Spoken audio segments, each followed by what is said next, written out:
This is Valmiki Ramayan, Season 3, Episode 12. Bharat had not been able to convince Ram to return to Ayodhya, but he was equally determined that he would not accept the kingship. And so, he came up with this brilliant alternative. He would rule in Ram's name, until Ram comes back after completing the Vanvas. This had the blessings of Vasishtha. Ram agreed as well. Bharat offered Ram a pair of gold-decked padukas, wooden sandals. Ram put them on and then gave them back to him. The padukas would serve as the symbol of Ram's presence. Bharat made it clear that this arrangement was not permanent. Chaturdashe hi sampurne varshe hani raghuttama na drakshami yaditvantu pravekshami hutashanam. O Ram, if I don't see you on the very day that the 14 years are over, I shall walk into fire and kill myself. The padukas were brought back from Chitrakoot atop the elephant that was meant for the king. The coronation was conducted and the padukas placed under the royal parasol. Bharat had vowed that he would live as an ascetic just like Ram, and so he would not have anything to do with the comforts of the palace. He decided to live in Nandigram outside Ayodhya. From there, he would rule as a caretaker, a trustee in Ram's absence. Valmiki has described in detail the gloom that had descended upon Ayodhya when Bharat came back without Ram. The entire 114th Sarga is dedicated to this. As a poet, Ayodhya must have held a special place in Valmiki's heart. He never tires of giving us vivid descriptions of the city. He had begun the character sketch right at the beginning of Balakand in episode 3 of season 1. We heard about the roads, buildings, and people of the city, the greatest and the grandest in the world. Then in season 2, we saw how Ayodhya was excitedly preparing for Ram's coronation, and how the excitement turned into utter despair. Later, when Sumantra returned after dropping off Ram, he saw a city in grief.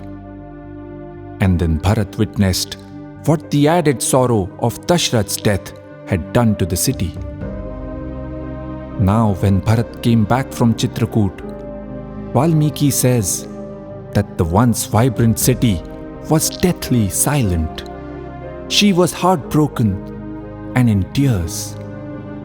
Her splendor had departed with Ram. Bharat was left pining. When will Ram return? When will the city erupt in celebration once again? Kada nu khalu me bhrata mahotsava ivagatah. For that, the celebration of Ram's return, we will have to wait many years. For now, we must bid farewell to Ayodhya. Meanwhile, in Chitrakoot, things were not quite the same as before. Ram noticed that the other ascetics there seemed anxious and unsettled. He asked their Kulapati, head, what the matter was. The Kulapati replied, "We have started seeing increased attacks by Rakshasas in this area. They interrupt our yagyas and destroy the materials we use. They take delight in harassing and even killing the ascetics. Among them is a brother of Ravan, Khar. He is powerful, arrogant, and cruel. We are going away to a safer forest nearby. I know you are well capable of defending yourself, but your wife is with you. Perhaps you should also come along." Note, sometimes it is incorrectly thought that the Rakshasas were the people of South India or Sri Lanka. But we just saw that the Rakshasas were present even in Chitrakoot, which was not too far from Ayodhya. Also, in episode 10 of season 1, we had come across Dandaka, the gem of a daughter who became a Rakshasi because of her behavior. She had lived in a forest which was east of Ayodhya. Ram then thought that it was time to move on from Chitrakoot. And we know that as per Kaikeyi's demands, they had to go finally to Dandakaranya further south. On the way, they spent a night at the ashram of Atri Muni and his wife Anasuya. During the conversations there, Atri Muni proudly told them about Anasuya's achievements.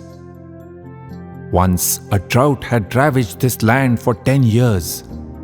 It was Anasuya's tireless efforts that saved us. Yaya moola phale srishte jahnavi cha pravartita. She restored the forest cover, causing the river to flow again. She is well known far and wide for what she has done. The old and noble Anasuya took to Sita like a mother. She was impressed by Sita's adherence to Dharma, being there with Ram during his Vanvas. The two chatted for a long time, Sita telling her all about how her father had set a challenge for her suitors, how many a king had tried and failed. And then one day, Ram came with the sage Vishwamitra and did what no one else could do. The next morning, as they were leaving, Atri and the other rishis warned them about the danger ahead and implored, "This forest is infested with Rakshasas. They kill and maim ascetics. Oh Ram, please do something about it." When Ram, together with Sita and Lakshman, entered the great forest, it seemed as though the sun had gone into a forest of clouds. Vanam sabharyah pravivesha raghavah salakshmana surya iva brahmandalam. And with those words, Valmiki's second book of the Ramayan comes to an end. Ayodhya Kandam Sampurnam. What a beautiful way to end the Ayodhya Kand. The sun, Ram, is gone. Ayodhya will be in darkness till he comes back. In the final sargas of the Ayodhya Kand, Valmiki has hinted towards an impending clash between our trio and the Rakshasas. And this we will see in the next book of the Ramayan, the Aranyakand. Things come to a head almost right away when Ram, Lakshman and Sita are attacked by the Rakshas Virad. This is followed by encounters with Shurpanakha, Dushan, Trishira and Khar. And then enters Ravan. In Ayodhya Kand, Ram lost the empire, but he remained unmoved. In Aranyakand, he will lose his dearest Sita, and that will leave him devastated. We will see all this and more in season 4.